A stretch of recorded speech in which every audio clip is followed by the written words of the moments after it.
အဲ့ဒီစိတ်ကိုမထိန်နိုင်တဲ့ပုဂ္ဂိုလ်စိတ်ဆိုးစိတ်မိုက်နဲ့ပြောလိုက်တဲ့စကားပြောလိုက်တဲ့ပုဂ္ဂိုလ်စိတ်ဆိုးစိတ်မိုက်နဲ့အလုပ်တစ်ခုလုပ်လိုက်တဲ့ပုဂ္ဂိုလ်ရဲ့နောက်မှာပြဿနာတွေဟာတတိကြီးပါလာလိမ့်မယ်လို့သူတို့ဆိုတယ်ပေါ့နော်ပြဿနာဆိုတာဖြေရှင်းရမယ့်အချက်တွေဖြေရှင်းရရုံကဒုက္ခတွေဒီတတိကြီးလိုက်ပါလေဒီဘဝရင်ဒုက္ခမဟုတ်ဘူးနောက်ဘဝထီအောင်ဒုက္ခတွေကအကျိုးပေးပြီးတော့လိုက်နေမှာဖြစ်တယ်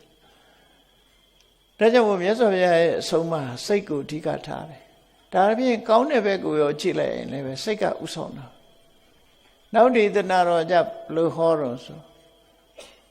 မနတ္တာစေပတံပတန်နေန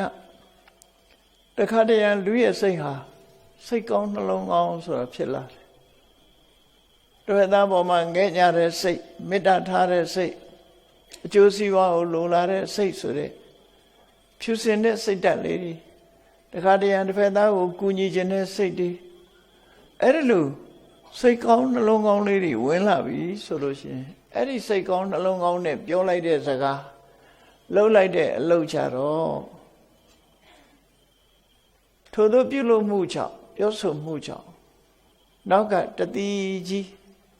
စိတ်ချမ်းမြေ့ွယ်ရာတွေပဲဖြစ်ပေါ်လာတယ်